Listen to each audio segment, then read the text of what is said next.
morning, everyone. It is week 14 of the 2025-26 NFL season. And this week, Mitch is not going to be here. So I'm the fill-in host, your boy Nicky Steves, for week 14 of the Sunday morning show. I'm joined alongside James from Stealing by the Lake podcast. Good morning. How you doing? Very good, brother. How about you? I'm good. I'm glad to be here. Glad to have gotten to woke up, getting out of my sleep, and ready to start this Sunday morning off talking about football. Yeah, what better way to start the day, right? We get to talk about some Pennsylvania football, man, between your team and my team. That's the way it's supposed to be, right? Hopefully our teams can step up today and do what they're supposed to. Well, you play today, division rivalry game against the Baltimore Ravens. Mm-hmm. Mostly AFC North likely on the line. We'll talk about that in a little bit. But first, speaking of football, we're going to start off talking about Thursday night. So the Detroit Lions beat the Dallas Cowboys on Thursday night, dropped over 40 points on them. And the Cowboys came crashing down a little bit after a 3-game winning streak. It looked like they had a shot at starting to make a turnaround, but the Lions put a quick end to that, forcing 3 total turnovers and getting a much-needed win.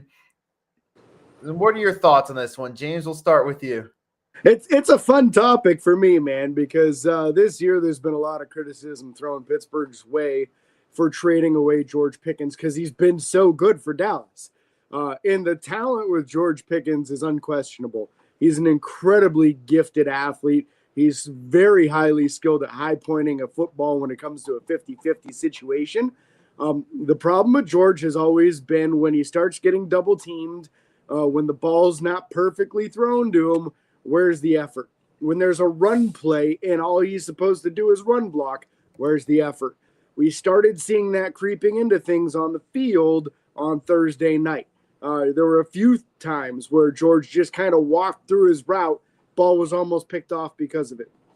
Deep ball over the middle. He's got his guy beat. The ball's not perfectly thrown. He just doesn't even try to get the ball. These are things that we started seeing more frequently while he was here in Pittsburgh. And now, granted, as a Steelers receiver, he was the number one. So he was always drawing the number one corner from the other team. He was drawing safety help in addition to that and really getting the toughest matchups every week. But that's where it came into play this week, right? CeeDee Lamb goes down with the injury. Now George is the guy getting double teamed. George is the guy getting all the focus. And he goes right back into his old habits of half-efforting on plays, not giving you 100% on the field. And he just cost himself a lot of money, man, because the way he was playing, there's no reason Dallas wasn't going to give him a boatload of money and extend him for 4 or 5 years.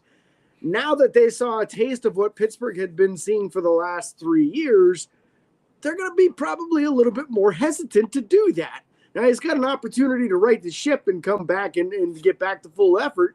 But if that's the way this is going to go every time CeeDee Lamb gets hurt, man, you got to question whether or not they're going to give him $30+ million a year. Maybe he just cost himself a lot of money. I don't know.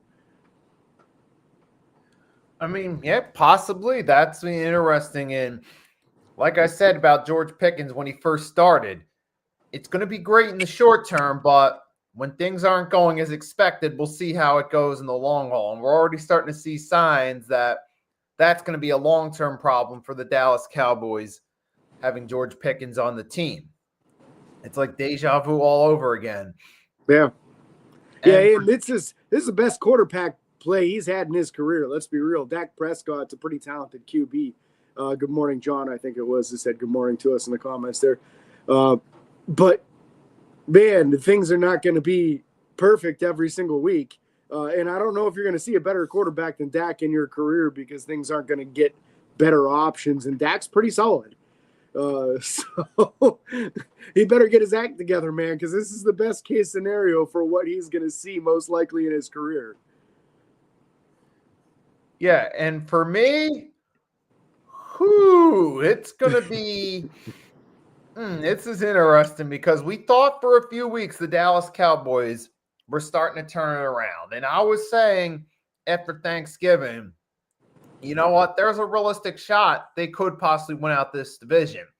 because I already had felt like the Bears were going to beat the Eagles, and that is exactly what happened. And they're still technically 2 games behind. They still have a shot at the division. And the Eagles got to play the Chargers tomorrow night, which that's going to be a tough matchup. Yeah. Particularly for this pass-happy offense going against that defense, but that's another story. So now the Cowboys come in, potentially favorites or long shots to win against the Lions, and it doesn't happen. The Detroit Lions defense got 3 turnovers. They made you forget all about that Thanksgiving blunder against the Packers where they give up 4 touchdowns to Jordan Love. And also, too, key factor, Amon-Ra St. Brown ended up playing, and he ended up having 6 receptions for 92 yards, which played a big difference. Even if he didn't get the end zone, those passes and those receptions still make a difference in the game. So he ended up playing a key role in the Lions offense and helped them score over 40 and return the Cowboys improving defense back to form. And we go back to what the old Cowboys beginning the season of high scoring shootouts over and over again. Yeah, that had to be kind of a relief for you, huh? Because the Cowboys were starting to look like a scary team to play against. To see them come back down to earth, that had to be kind of a little whew. Yeah. But yeah, that was the good thing. But in the Lions, though, it's crazy because now, despite the fact they're 8-5, they might still have an outside shot of missing the playoffs because they're in a loaded NFC playoff race. It's like, what happens? Yeah, it's crazy how that flip-flops every now and then from one division or one conference to the other. This could be the year where we see some 10-win teams in the NFC not make it into the playoffs. Yeah, absolutely. And I mean, very well, possibly. But that's interesting. But also what happened during the week, too, was we had another interesting subject going on. Your team released Darius Slay Jr., and then afterward, it seemed like, oh, wait, he's good. He was going to get somewhere. The Buffalo Bills tried to claim him, but looks like he's more likely to retire than it is to actually play another down in the NFL. So the question I ask is Darius Slay Jr. retiring this offseason? I think it all depends on how this plays out with Buffalo. So for Pittsburgh, Darius was still doing a decent job in coverage, but it was obvious that the drop-off in speed has affected him negatively enough that he just couldn't hang with guys when they were running vertical routes. And that's an issue, obviously, as a corner. You can't be the slowest guy on the field, and it kind of looked like that's where he was at in his career. He was getting injured a lot. His tackling was not consistent this season. It just wasn't up to par with what he has been. He has been one of the top corners in the entire game, and for an extended period of time. You don't get 6 Pro Bowls by accident. That happens because you're one of the best corners in the NFL. That's not where he is now as a 34-year-old corner. So I understand that Buffalo was not the only team that claimed him in the waiver wire process, that Philadelphia put in a claim for him as well. And it sounds to me like this is a little bit of a not so much that he hates Buffalo, but he really wants to come back to Philly and finish things out in Philly. And I don't blame him, right? Why would you not want to go back there and then retire there instead of going to a team that you've never played for before and a city you've never played for before? Going to Pittsburgh was one thing, but Buffalo for 5 weeks and then maybe into the playoffs too, why would he want to do that? So I feel like the only way that he retires is if Buffalo doesn't release the rights to him. If Buffalo does that, then I think Philly tries to get him to bring him in there for one last run, and then I think he would retire after this season. But yeah, I think it's less so much hatred towards Buffalo or really wanting to retire, and more so if he's not going to be in Pittsburgh where he thought he was going to be, he would like to finish things up in Philadelphia. Yeah, I could see that being possible. I think it would definitely be the perfect cap off for his career because he played 2 Super Bowls there, won a Super Bowl in Philadelphia. Why not go out in the sunset, in the city where you had your best team years as a player, and even some of your good individual seasons. Why not cap it off there if you can? And the Eagles, they would love, even with his drop off, they would love to have him back compared to Keely Ringo and Adoree Jackson. Hold on a second. You're good. And I like the Philadelphia Eagles safety room too. They're already familiar with him. It's not like he's a drastically worse player this year than he was last year. So you already know how to cover up any deficiencies in his game because these guys played with him last year.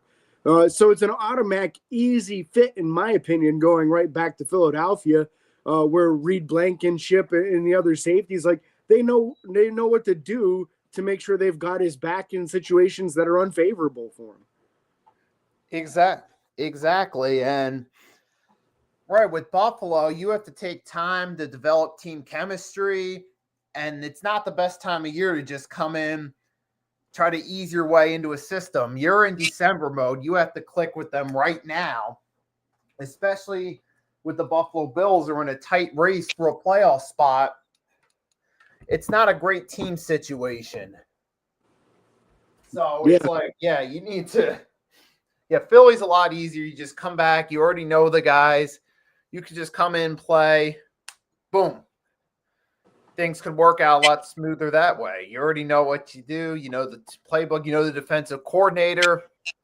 Just come in, get a little bit of practice, and then, boom, you're ready to go. But we'll have to see whether that happens or not, though.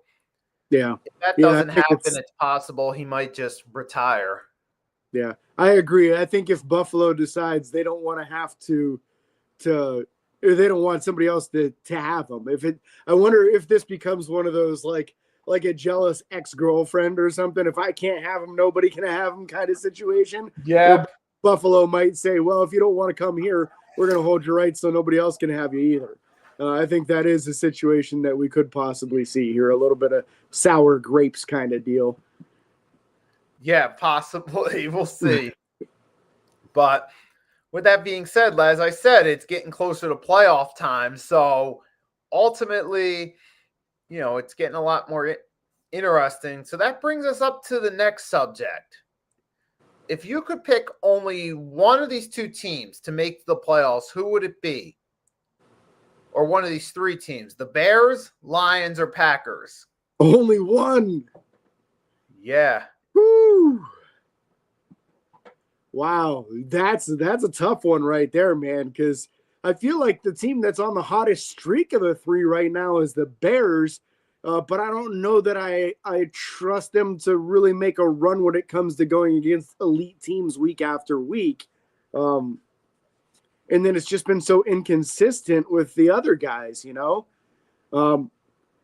honestly, I kind of lean towards the Packers out of the three of them. And I like the direction the Bears are trending. They really got hot at the right time. It looks like the Lions maybe are turning things around a little bit, but I worry about all the injuries there. They lost Terrion Arnold in that game. They also lost a safety in that game too. So some pretty serious, substantial injuries as far as the importance of the position. So I do worry, is Detroit healthy enough to make a run at this point? And because of that, I'm going to go the Packers out of those three. But honestly, if you told me that the playoffs start tomorrow and all three teams made it, I wouldn't be surprised. Yeah, that's actually crazy. That's a tough one because I was thinking about I'm on the same page with you as far as the Packers go because I think they're the best all-around team out of the sample size we've seen from all three teams because the Lions – they're still a good team, but without Ben Johnson, with some of the injuries, they just don't have the same spark that made them contenders the past two seasons. Yeah. And the Bears, we're starting to see how Ben Johnson going from offensive coordinator to the Lions to head coach of the Bears is making a huge difference over there. And all of a sudden now they're looking like a legit team and they're starting to turn things around. Maybe they're not quite ready to contend this year, but you start to see they're getting hot, they're building momentum, and everything's trending in the right direction with Ben Johnson. Yeah, the Packers are the more complete team, especially with Matt LaFleur, who's been there a while. A lot of the players are used to him. Micah Parsons has come in, made this defense even better than it was last year, who was already a pretty good unit, mind you.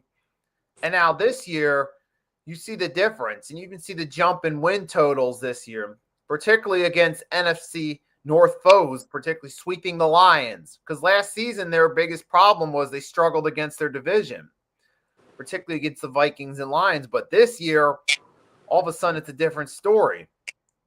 And Jordan Love, he's having himself a solid season, but it's mostly that defense. I feel like out of the three, they're the most complete team so far. So I would say if one team had to make the playoffs out of the three, it would be the Packers, and they would have their first home playoff game since 2021 season. And they played the 49ers. So it's a tough one, but out of those three, I would say them. Yeah, the other player I was trying to think of was the safety / nickel corner Branch. He's the other one that went down in that game. So they lost Terrion Arnold and Branch. That's a tough combo right there. Yeah. Oh, yeah. We could talk about the Lions on too, and injuries have been killing them this season. Yeah. Yeah, absolutely. And that's just so significant when you're trying to make a run late. If you have a lot of injuries on your team, good luck, man. There's only so many high quality backups and diamonds in the rough you can find and that sort of thing before you just start running out of guys. So unfortunately, when you're real banged up this late, that really makes it tough on your team. But yeah, it's exciting for me though. You know, I've got a few friends in the area that are Bears fans. So it's neat to see them finally have such a good team and such a complete team and see those guys finally have some hope. All right. So with that being said, now we're going to move on to the fun part. A little bit of trivia. Uh-oh. Just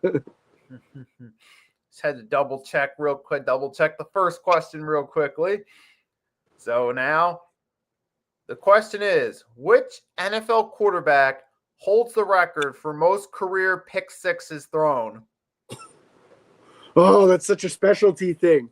My instinct goes straight to Brett Favre just because I feel like Brett threw more interceptions than anybody else. So his chances of throwing more pick sixes were probably high. So that's where I'm going to go. I'm going to go Brett Favre just based off of percentages, I think he leads the NFL history. I think he's number one in career interceptions. So maybe pick sixes too. I don't know. Yes, he is. That's correct. And yes, he does hold the record for most interceptions overall and most career pick sixes. So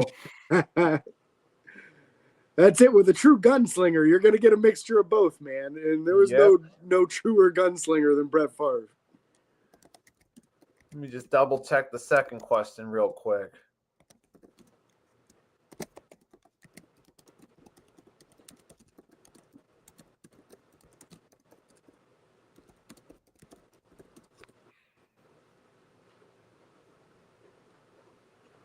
That's one of those fun ones that, now there's a lot of people doing TikTok trivia stuff where they'll have 2 or 3 guests and they're all going back and forth trying to figure out the trivia. I've seen that topic on Top Interception Guys before. So I've never seen the top pick 6 one before, though. So that was easy. Then the next one. Which franchise holds the most seasons, finishing number 1 in total defense?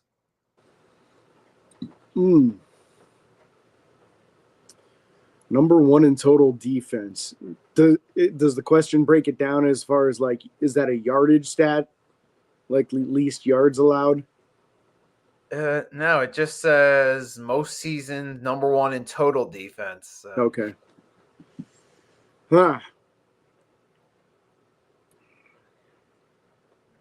You know what? I'm just going to throw a shot in the dark out there. I know there was a large stretch where Pittsburgh had some really good defenses, and I'll say Pittsburgh, and it's probably a little biased. That is correct.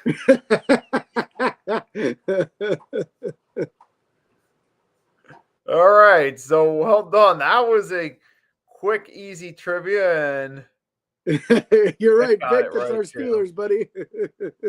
He guessed Winston for the first one.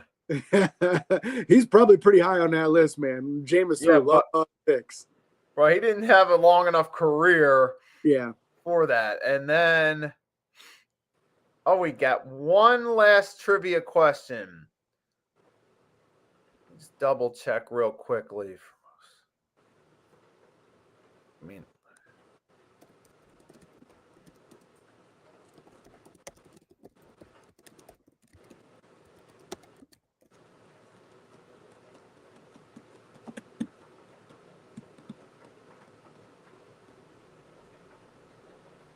all right, so the last question is, which NFL players hold the record for most forced fumbles in a single season? It's actually a tie, Mitch. Oh. So he added as one guy. You found out there were two. I mean, the one guy he had was correct. Yeah.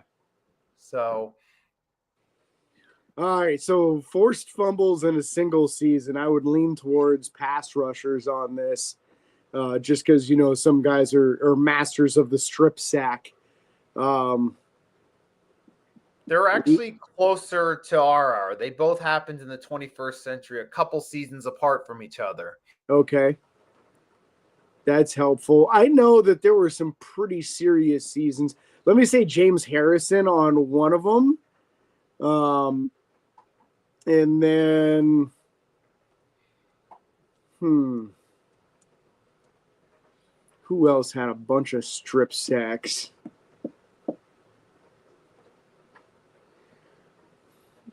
Maybe like Michael Strahan? The answer for that was a tie between O.C. Umenyiora in 2010 and Charles Tillman 2012. All right. With 10 each. 10, that's a lot, man. Holy cow. And those were both 16-game seasons back then, too, not the 17 they've got now. Yep, so that was it right there. So, actually, it's perfect Charles Tillman came up in this because now that ties us into the game of the week. It'll be the Green Bay Packers versus the Chicago Bears. So we're going to do this the per usual weekly pick. We're going to do the per usual Sunday morning show, talking about what's at stake first. Yeah, I mean, that's such a huge game, man. Let's be real. A division on the line and really momentum, too, here. We were just talking about who's going to make it to the playoffs out of the Bears, Packers, and Lions. And it is a tough decision between these teams. They're all so good right now. The Bears really on a roll.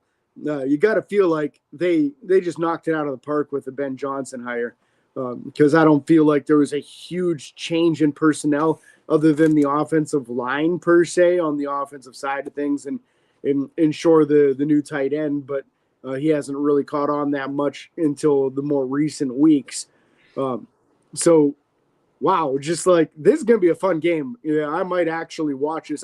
I don't typically watch a ton of football outside of the Steelers games, but this Bears-Packers game could be really, really good. And honestly, the winner is somebody you might see late in the NFC side of the playoff push in the playoffs here. Conference championship, maybe even a representative on the NFC side of things for the Super Bowl. So there's some real serious on the line here as far as this game. It's not just bragging rights. It's not just a division rivalry. You could be a favorite in the conference if you win this game. Absolutely. Well, yes, you got that. And for starters, what possibility for winning the NFC North's on the line? Because right now the Packers and the Bears are pretty close neck and neck, and they still got two more. They got another game. They played twice in 3 weeks. So what's on the line? Obviously, the shot at first place in the NFC North. That's one of them. So you got that on the line, as well as bragging rights, of course. But especially in this one, it's for momentum's the most important thing, because your Bears are at 9-3, Packers 8-3-1 with the tie. Whoever wins this game will have first place no matter what. If the Packers win this game, they have 3 losses, Bears at 4. That gives them the automatic edge. Bears win this game, most wins. they're in first place. So first place in the NFC North and momentum going forward is on the line. And plus control over their own destiny too, because whoever wins this game pretty much controls their own destiny with winning out the rest of the way. So that's important in this one right here. And then after that, the Bears come back. They got to play the Broncos, and then they have the Bears again. Then they have the Ravens in between Christmas and New Year. And then they close it out with the Vikings. Oh. Yeah, so Packers, I feel like they got more at stake here in terms of, well, not necessarily more at stake, but they have a much bigger need for a win here because they got a tough stretch of games ahead of them. Whereas the Bears, they got the Browns after this. So that's kind of a warm-up game before the rematch. Then they do have the 49ers in between Christmas and New Year, which is going to be a tough one. And then I think they probably close out with the Lions, which that could be either for playoff seeding on the line, probably in that one. Yeah, absolutely. But yeah, so there's definitely first place at stake in this one and momentum and control over their own destiny. So it's an important must-win game for both teams. And it's just all around a really good game too. So there's that. Yeah, but you got to feel like maybe the ahead. Packers are going to be a little bit more desperate in this game too, because that's a brutal schedule other than that week 18 bye of going against the Vikings. That's a very fortunate thing for them to have the Vikings in the last game. But being a half game back, man, you better get these wins right now. You don't want to be in a situation where you're relying on somebody else at the end of the season. So that's everything. I've seen that way too often personally the last 5-6 years where it comes down to Pittsburgh's got to win that last game and they need a bunch of other things to happen. You don't want to do that, man. That's a stressful situation. Yeah, exactly. It is. It's crazy. So, yeah, I mean, we've seen a lot of times teams get caught up and they start off with an easy schedule. Sometimes late in the season, they start to play the tougher games and you start to see them get exposed. Though, unfortunately, remember what happened with James' team last year and the Steelers? They had some tougher games down the stretch with the Eagles, Ravens being some of them. And we saw what looked like potential for a home game and the number 2 seed all of a sudden turned into a wild card game. So sometimes, those games can be, those games down the line, that can be a big difference right there when you got to play tougher games late in the season.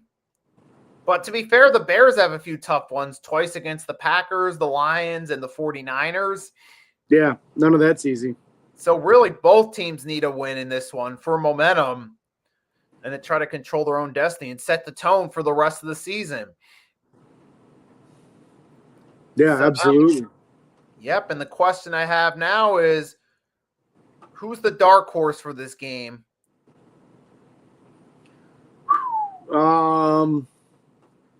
That's a good one. I feel like there's a slight edge coaching-wise for the Bears on this. Because Ben Johnson's been going up against the Packers for so long that he's got all the strategy in mind and knowing how to beat certain personnel on that team. And now he's got different weapons to use. So I wouldn't be surprised if there was somebody offensively for the Bears that has a big game that maybe is not somebody that normally does. I wonder if it's not like a huge game for Colson Loveland today where he gets involved in the middle of that defense and they try to just use his athleticism in a manner that maybe has not been as highly utilized so far this season. I would look for Ben Johnson to get real creative in this game or really spread the ball all around, honestly. I could see that possibly be. That's an interesting option right there, too. I was thinking about, that's a tough one because Kyle Monaghy, I don't know about, or DeAndre Swift. I don't think they're going to have the same luck running against the Packers. Yeah. I mean, maybe Dark horse, maybe Colston Loveland could be a guy that maybe they're sleeping on a little bit. Maybe that could open up possible room for him to have himself a pretty solid game in this one. So that could be a possible dark horse in terms of someone you're not really expecting to have a great game, who's not exactly on the horizon of the Packers to worry about. Yeah. That's a possibility right there, especially if, as James said, Ben Johnson's looking to spread the ball around with different options. Yeah, he's going to attack any kind of weakness he sees on that defense. So if he thinks it's matching up Loveland with the middle linebackers and safeties, it's exactly what he's going to do. And Loveland's a very good move tight end. You know, he's quick, he's athletic, he's got good hands. So, yeah, this could definitely be a game for him. Yeah, so I could see that happening right there. So, I mean, yeah, there's several players that do come to mind. I mean, I'm trying to think about. I was also trying to think of somebody on the Bears defense that maybe could step up, particularly because we've seen Jordan Love sometimes under pressure. He's not always the most efficient. We've seen against the Eagles defense, he struggled there in that Monday night game. We saw against the Browns defense, who, despite their record, are a pretty good defense, and that played a role in the Browns having their one highlight of the season thus far, team-wise. Yeah, and getting a win over there. Maybe a guy like Montez Sweat or Grady Jarrett could have himself a pretty good game in this one on the defensive side. I'm just throwing out names at this point. Yeah, I like Sweat. You know, he's got a real good pass rush set. I think that's their best pass rusher, too. So if somebody's going to make a difference in making Jordan Love uncomfortable, I think you're on to something there with Montez Sweat. That's a good choice because outside of him, the rest of the guys they've got don't really get after the quarterback too well. So, yeah, so we just got to wait and see. But there's a few possible options right there. So, and then ultimately we're going to close out, talk about who do you think now is likely to be the player of the game? For the Bears-Packers game we're talking. Right. You could go one each team for if they win. That might be it. I was just thinking about doing that myself, so just a suggestion. Yeah. I think I've been really impressed with Caleb Williams, and it's boring to take a quarterback as a guy that would be the MVP of the team, but I'm going to do it anyway because I feel like if the Bears win, Caleb's going to have a big game. But he's been having a nice season, you know. He's sitting there with 17 touchdowns and 5 interceptions. That's a fantastic ratio. Completion percentage he needs to boost up a little bit better. But outside of that, you know, he's keeping the turnovers low and the touchdowns in a good situation. So I would say him for the Bears. If I were to go to the Packers side, I could see Josh Jacobs. I feel like his power running style in this time of year as the weather gets a little bit colder, they're calling for 19 degrees at kickoff in that game today. So a run game could be a little bit more important. I could see Jacobs having a big game today. Oh, yeah, definitely. That's a great – so for me, yeah, I'm going to go with the Packers offense. I would go with Josh Jacobs to have himself a good game in this one because, like I said, Jordan Love's usually under pressure. He's not always the most efficient. That's the one thing that kind of holds him back from being in the top tier of quarterbacks. So offensively for the Packers, and to your point, with really cold weather and plus with the Bears defense really coming on strong and playing good defense, I could see Josh Jacobs being the guy that has to shine for the Packers offense. And then for the Bears, you could go with Caleb Williams, but there's another, maybe possibly someone like, I would have to go with Caleb Williams, though, if we were. So I could agree with you. We're going to be united on that one, say. Those could be the players of the game. So watch the player of the game for whoever the winning team is be someone entirely different. But if we're right, you got to come back and watch again next week. Yep, I might even come back and leave a comment if that ends up happening. Yeah, Bob, it's going to be a fun game either way. looking forward to that one because I don't have to worry about the Eagles till tomorrow night. Just wait till tomorrow night, see what happens there. So, yeah, I'm looking forward to that one. So, before we head on out now, it's time. We're going to go with our first, we're going to start potential upset of the week.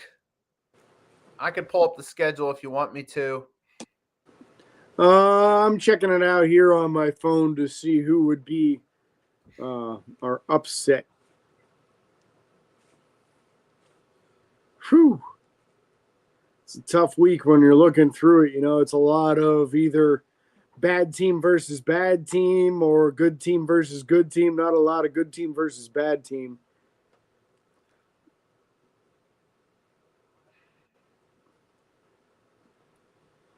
I mean, is there a possibility we see Cincinnati ride the hot hand here and upset the Bills?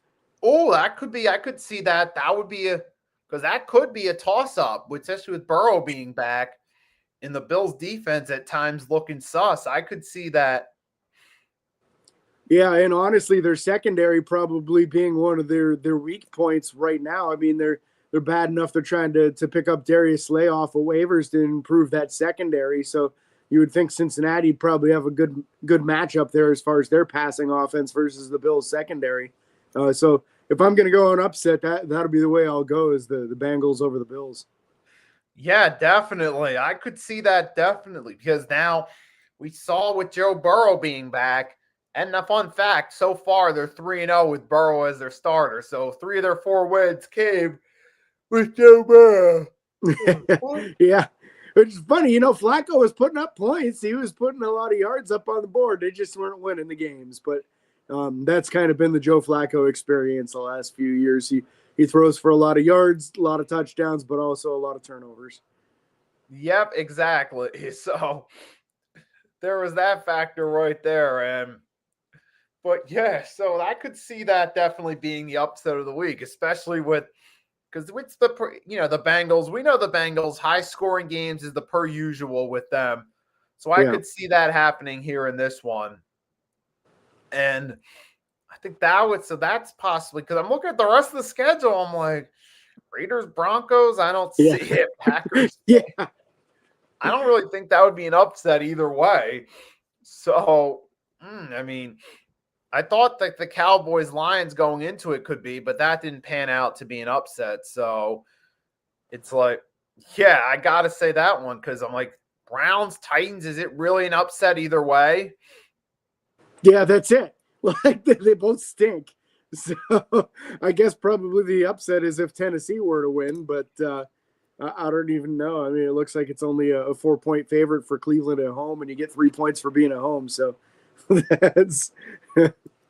I mean, Houston, Kansas City are the favorites. That could possibly be an upset by default if the Texans win. So that's another possible option. But absolutely, I guess, yeah, I would say Bengals Bills is the most likely. Now, since we said there's not really many upsets, now here's the fun part: lock of the week. I got one that jumped out at me big time on this one, Nikki, and it's the Broncos Raiders game.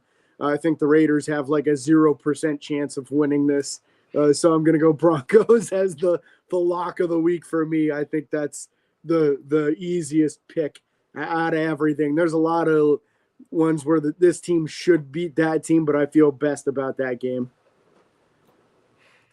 Yeah, I'm going to go with a different one in this case. And I'm going to go with I'll go with the Dolphins over the Jets. It's fair. The Dolphins are playing some good football lately, and the Jets don't know what good football is unless they're watching it on the other side. So, right. And the Jets only see it when they're sitting on the couch in January. So, yeah, I'm going to go with that one. Now, all right, now let's close this thing out. We're going to go with predictions of the week. I'm going to share the screen real quickly so we can go through the games. I'm going to scroll up a little bit. We already started off with this one Thursday night now. Starting on Sunday, got both Seahawks against the Falcons. Yeah, it's an easy one to me. I got to take the Seahawks in that one. Yeah, same here. Two teams on completely opposite sides of the spectrum going into December. Give me the Seahawks to take that momentum they built and continue to ride with it. And then you got Browns, Titans. Yeah, I'll take the Browns in this just because I feel like Tennessee doesn't really have anything to play for. In fact, they're better off losing. So at a certain point in time, what are you strategizing to win for when you're 1-11? I think they're the only one-win team in the NFL right now, right? So they would be, yes, they would be slated to get the number 1 overall pick. No, why in the world would you screw that up by winning a game right now, especially against the Browns? And the Browns are going to screw things up by winning a few games at the end of the year here and end up in like the 6 through 10 area of the draft instead of in the top 5 where they need to be. Exactly. Yeah. I'll take the Browns to win this one. I mean, really for the sake of Shedeur Sanders, he's in a similar situation of playing the Raiders 2 weeks ago. He can at least have himself a solid game and at least get some shine, try to get his confidence going a little bit. And to be fair, even last week against the 49ers, even though they lost the game, Shedeur individually did solid considering the situation he was in. So now going against the Titans, that's a favorable matchup there. I'll take them, Browns, to win this one. And then we got Commanders, Vikings. Yeah, that's another one where I think it's a fairly easy pick, even though when you look at the teams themselves, records not too dissimilar. I have zero faith in J.J. McCarthy right now. He has looked absolutely atrocious on the field, and I'm not just saying this to get it under Mitch's skin, just in case he watches back. I know he couldn't be here this morning, but I just feel like Washington has more going for him right now with Jaden Daniels coming back from injury now. I have a lot more faith in Washington than I do in Minnesota right now. Yeah, at this point, I'll take Washington to win this game because they have some talent. They're at least competitive. Their record's horrible. Yeah. The Vikings have been so abysmal this year that and momentum just continues trajecting downwards. So I'll take the Commanders to win this game.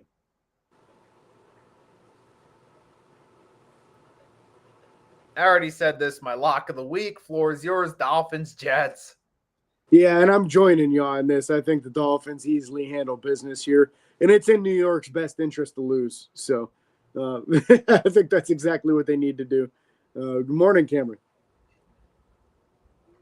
Yeah, I got them there. Joey's got the Browns and Washington, so he's united with us on the recent ones. And moving on, Bucks at Saints. Yeah, I mean, I feel like you have to go with the Buccaneers, and not because I think that they're dominant right now. They're falling apart. They're very banged up. Baker Mayfield playing injured once again, which is just shows how tough he is. But I don't think the Saints have any more wins left in them this season, so I'm going Tampa Bay over the Saints. And yep, I'm going to go with Tampa Bay over them in this one as well. So yep, that's my – well, now next one. This actually could be an interesting game. Jaguars versus the Colts. Tough matchup, right? And again, another quarterback that's starting in this game that's playing injured with Indiana Jones here, right? And Jacksonville getting hot at the right time. I'm going to ride with the Jaguars on this. I didn't really have much faith in them coming into the year. I don't know how they got to this point where they're 8-4. But apparently they're a better team than people realize. So I'm gonna ride with the Jags on this one and say they take down the Colts. Yeah, I'm gonna say the same thing too. I got the Jags in this one. Colts, the wheels have started to fall off a little bit and they've become vulnerable. Jonathan Taylor isn't playing as great as he was. He's taken a step back. So I'm gonna go with the Jaguars to beat the Colts in this one. I think really got like what I'm seeing with Liam Cohen and what he's doing with them. And now the Colts' weaknesses have been exposed. They become mortal. Plus, Daniel Jones, like, he's really one big hit away from possibly being done for the season because he's playing hurt. And that was what, Big C said last week. Yeah. And then what do you got to trust Anthony Richardson or whoever your third string quarterback is? Yeah, so I like the Jags odds more going into this one. Now, the fun game. Ravens Steelers. Fun for somebody, not fun for me, man. Pittsburgh just playing their worst football at the worst possible time right now. Injuries just keep on piling up for them lately as well. So in addition to having their starting left tackle out, their starting defensive end, the rookie Derek Harmon, still out with that knee injury. They've been awful stopping the run without him. One of the few bright spots was the addition of Kyle Duggar. He's out today too. So it's tough to see this going well for Pittsburgh. They added some reinforcements with Adam Thielen coming to the team, which he at least knows where he's supposed to be on the field, which would be a drastic improvement. Marquez Valdez-Scantling got promoted from the practice squad yesterday, so we might see him on the field also. I don't think it's enough. I've got a bad feeling the Ravens run all over Pittsburgh again, just like they did in the playoffs last year. And because of it, I have to take the Ravens until I see the Steelers show a little bit of spine out there and actually show some backbone and desire to stop the run. Yeah, I'm going to go with the Ravens on this one because the Steelers have been in a huge free fall this season. While the Ravens, even despite last week's performance, they've started to make a turnaround with Lamar in. They're winning games, and plus, they're at home in this one. Give me the Ravens to take out their Thanksgiving Day frustrations on the Steelers and claim first place in the AFC North. And now this was the fun game we talked about. Bills yeah, as much as I think this could be the upset, I'm actually going to pick the Bills. So I did have the Bengals as my upset of the week pick. But I do think the Bills are the better team at this point, especially it looks like this is in Buffalo. So that's an advantage for the Bills there as well. I just don't have faith that Cincinnati is going to do what they need to do to close out the year and make that late playoff push. Could they still get into the playoffs? Yeah, it's possible, which is crazy to say about a 4-win football team. But they could still actually win the division if things completely fall apart for both Pittsburgh and Baltimore, which the way both those teams are playing could happen. But I'm going to take the Bills on this. Yeah, I'm going to go with Buffalo in this one. And you said it best because you got right. Like you said, the Bengals and Bills are clearly the far better team in this one. Oh, I'm exaggerating. Right? They're the better team. They have the shot, but could this be the upset of the week? Possibly, but I'm going to go with Buffalo in this one. At home in the snow. Next. Yeah, this Raiders, I think. Yeah, if there's a guarantee, this is it. That's why I picked it. I don't think the Raiders have any chance at all in this game. I could see Denver winning by 3 touchdowns. Yep, I got the Broncos in this one. And now, game of the week, Bears and Packers. Hey, this is probably the toughest game to pick out of all of them this week, I think. It should be a very good game.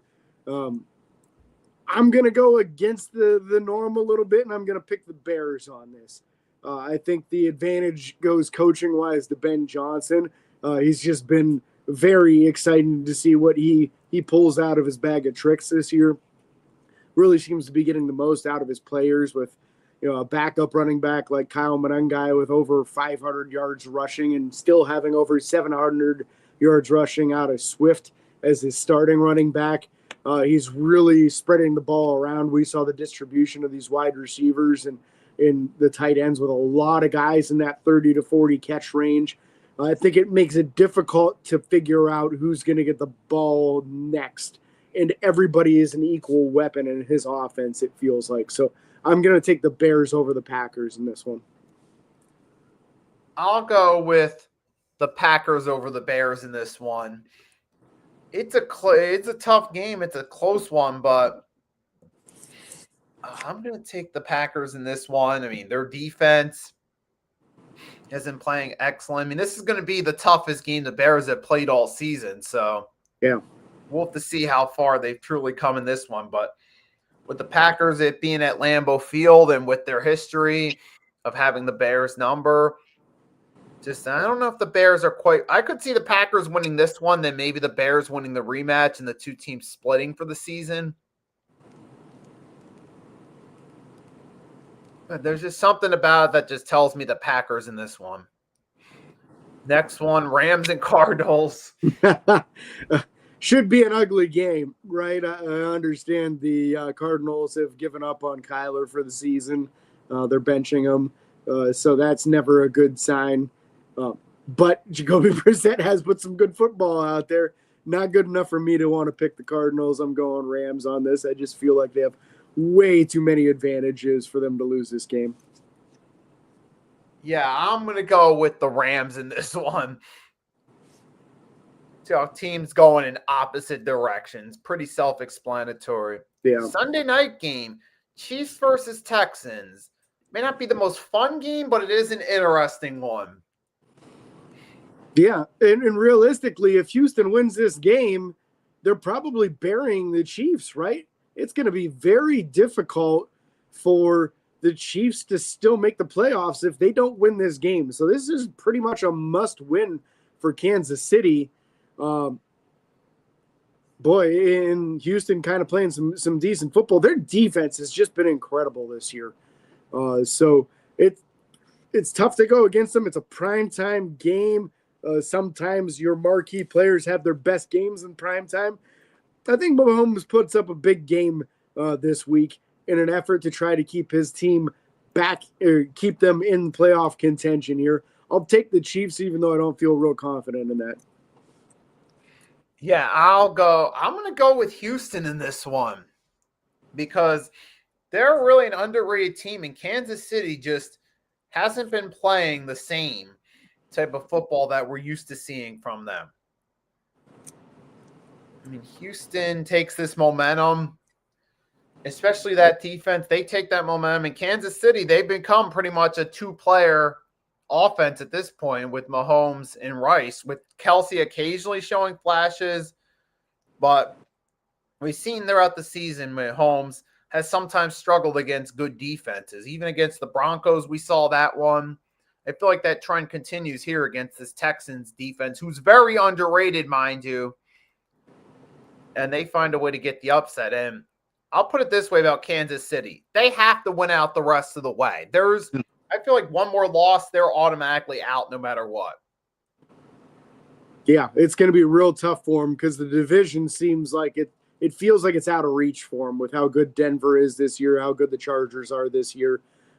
It seems like almost impossible for them to win the division. So they're looking squarely at a playoff berth in one of those wild card spots. That's tough, man. When you're 6-6, you can't go 6-7. You would have to win out after losing this game if you lose. Yeah, definitely. So I feel like Kansas City, they're in must-win mode now, but I just don't think they have the pieces this year. The Super Bowl losers curse comes back to them. The Texans win this one. Now we close it out. Monday Night Football, Chargers hosting the Eagles and probably a bunch of Eagles fans at SoFi Stadium against the Philadelphia Eagles. I'd like to hear your take on this first, Nikki. You're the Eagles guy here. In this one, I don't trust the odds in this one because we've seen the way the Eagles have played offensively. Very pass-happy, one-dimensional player rotation, predictable play calling. Now they're going against the Chargers, who are one of the best defenses against the pass in the NFL throughout the season. And those guys know how to bat down passes and sometimes get turnovers. I don't like the odds with such a basic offense. The Eagles' best shot is they're going to have to run the ball and use some RPOs against the Chargers' run defense, which has its vulnerabilities. It's not the worst defense in the world, but it does have its vulnerabilities. But unfortunately for the Eagles, Jalen Carter will not be playing this week. That puts the pass rush in a lot of trouble in this one. So I'm going to have to go with the Chargers in this one, despite what a lot of people are saying, because this is not really that good of a matchup here. Hopefully I'm wrong. I hope the Eagles win and prove me wrong, but I'm going to go with the Chargers in this one, especially with that run game, because we saw the Eagles' run defense was atrocious against the Bears. And Harbaugh knows how to make the most of his running backs, especially without Jalen Carter. Because remember, Cam Scatterbo, too, without Jalen Carter. The Thursday night matchup had an excellent game. So I'll take the Chargers in this one. Yeah, I feel you. That's rough with Jalen Carter out again. He's been out a couple times this year, hasn't he? Yeah. Yeah, and that just doesn't – people don't understand sometimes how important one defensive lineman can be to a defense, especially when he's that dominant in one area. And I feel like Jalen Carter is very well-rounded, good against the run, good as a pass rusher. But, I've seen it firsthand in Pittsburgh with Derek Harmon, their first-round pick. He hasn't been getting after the quarterback, but he's so stout against the run. Every time he's injured and misses a game, it seems like the other team runs for 200-plus yards. So I'm going to go with you on this, knowing that Carter's out. Chargers are kind of a hot hand right now, and it feels like Philadelphia's offense is kind of in a low gear, having a tough time getting going these days. So I'm going to go with the Chargers also here. Yep, and those are our picks for the week right there. So we'll just have to wait and see what happens there. But before we go, James, is there anything you want to plug real quickly? Just, the show Steelers by the Lake. If you're not following, if you're into the Steelers, we're on YouTube, Spotify, Apple Podcast, anywhere that you find podcasts, you'll catch us. We always do a recap show early in the week. If it's a Sunday game, we'll have a Monday recap. And then we typically do a show Saturday morning talking about the upcoming matchup. All right. So for me, you can always catch me every Tuesday at noon, the 3-Point Blitz. This week's going to be episode 38. We're going to recap week 14, talk a little bit about the NBA Cup. Then late on Tuesday night on the Hardcore Sports Network, me, Agent Warrior X, and an up-and-coming YouTuber, we'll be doing NFL Pick'ems week 15. So stay tuned for that. So with that being said, for James and Nikki Stees, thanks for tuning in to the Sunday Morning Show, Week 14. Until next time, have a great Sunday. Kick back, enjoy some football, and we'll see you soon. Peace.